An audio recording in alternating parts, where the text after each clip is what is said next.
mengingat masalah konflik berkepanjangan yang terjadi di tanah Papua bukan hanya soal kesejahteraan, sandang, pangan, dan papan, tetapi juga soal ideologi politik.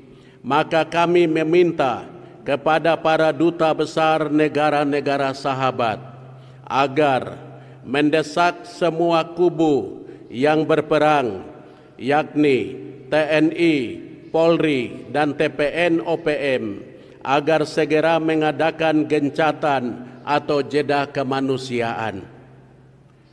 2. Mendorong pemerintah Republik Indonesia agar segera pula membuka ruang dialog dengan orang Papua, dalam hal ini dengan ULMP dan JDP atau melalui JDP, Jaringan Damai Papua. 3. Dengan tegas mendukung diundangnya Komisioner Tinggi PBB untuk HAM supaya dapat melihat dan mendengar sendiri bagaimana kondisi HAM yang sebenarnya di tanah Papua.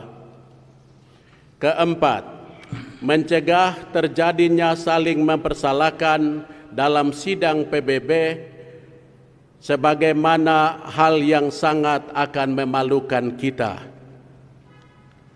Seruan yang kedua kepada Duta Besar Vatikan di Jakarta sebagai perwakilan Gereja Katolik sedunia dan kepada pemimpin negara-negara pemberi dana kepada pemerintah Republik Indonesia atas nama pembangunan dan kesejahteraan bagi masyarakat di tanah Papua. Kami menyampaikan pesan bahwa sesudah 20 tahun otonomi khusus OTSUS di Papua, OTSUS ternyata gagal dalam tujuannya. Kedua, walaupun alam Papua kaya, sorga kecil yang jatuh ke bumi, namun rakyatnya miskin.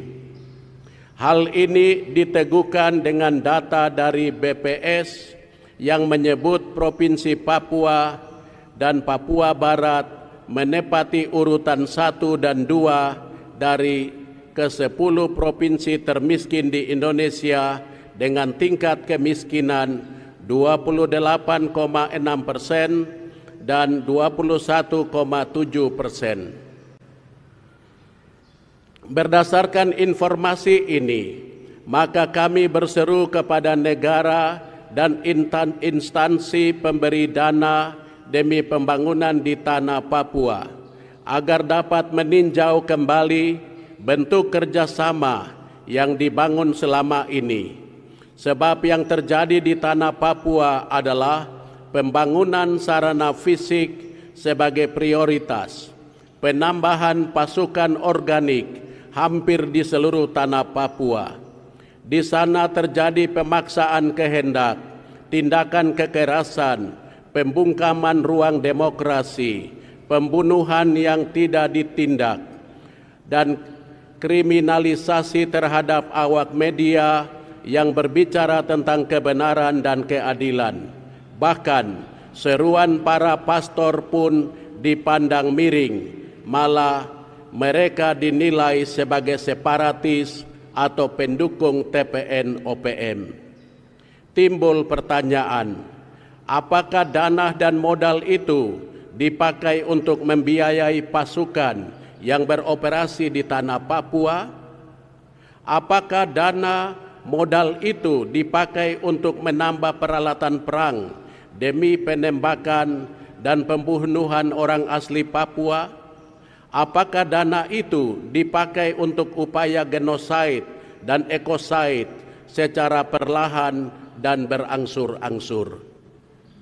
Seruan kami kepada anggota TNI, Polri, BIN, BAIS yang bertugas di seluruh tanah Papua.